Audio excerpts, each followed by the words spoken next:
BRK news. నేను విజయ. ఉత్తరప్రదేశ్ రాజధాని నగరం లక్నౌలో సభ్య సమాజం తలదించుకునే దారుణ ఘటన వెలుగు చూసింది.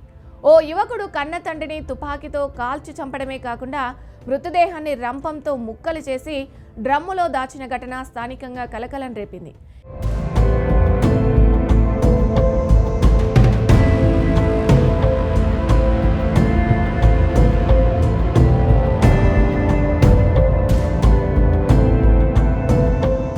ఇక విషయంలోకి వెళ్తే ఉత్తరప్రదేశ్ రాజధాని నగరం లక్నౌలో సభ్య సమాజం తలదించుకునేలా ఒక దారుణ ఘటన అయితే వెలుగులోకి వచ్చింది.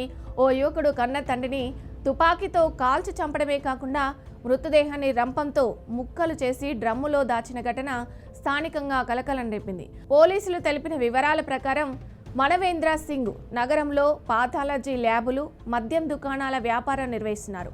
భార్య 9 ఏళ్ల క్రితమే మరణించగా కుమారుడు అక్షత్ ప్రతాప్ 19 ఏళ్లు కుమార్తెతో కలిసి నివసిస్తున్నారు. కొడుకును డాక్టర్గా చూడాలన్నది తండ్రి కోరిక.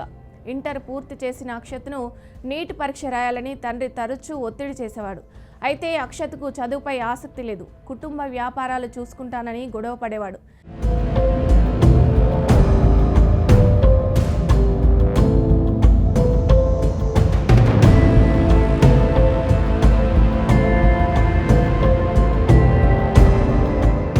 ఈ నెల 20న ఇదే విషయంలో తండ్రి కొడుకుల మధ్య వాగ్వాదం జరిగింది. ఆవేశంలో అక్షత్ ఇంట్లోని లైసెన్స్డ్ తుపాకీతో తండ్రిని కాల్చి చంపాడు.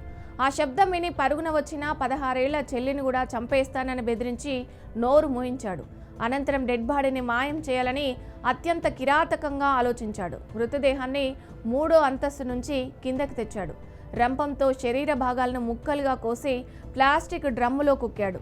కొన్ని భాగాలను కారులో తీసుకెళ్లి నిర్మానుష్య ప్రాంతాల్లో పడేశాడు. మరుసటి రోజు ఏమీ తెలియనట్లు పోలీస్ స్టేషన్కి వెళ్లిన అక్షత్ తన తండ్రి ఢిల్లీకి వెళ్లారని, ఫోన్ స్విచ్ ఆఫ్ వస్తుందని మిస్సింగ్ కేసు పెట్టారు. అయితే నిందితుడి ప్రవర్తనపై అనుమానం వచ్చిన స్థానికులు పోలీసులకు సమాచారం ఇచ్చారు. సోమవారం సాయంత్రం పోలీసులు నిందితుడిని ఇంటిని తనిఖీ చేయగా డ్రమ్ములో ఉన్న శరీర భాగాలు బయటపడ్డాయి. దీంతో నిందితుడు అక్షత్ను అరెస్ట్ చేసినట్లు డీసీపీ విక్రాంత్ వీర్ వెల్లడించారు.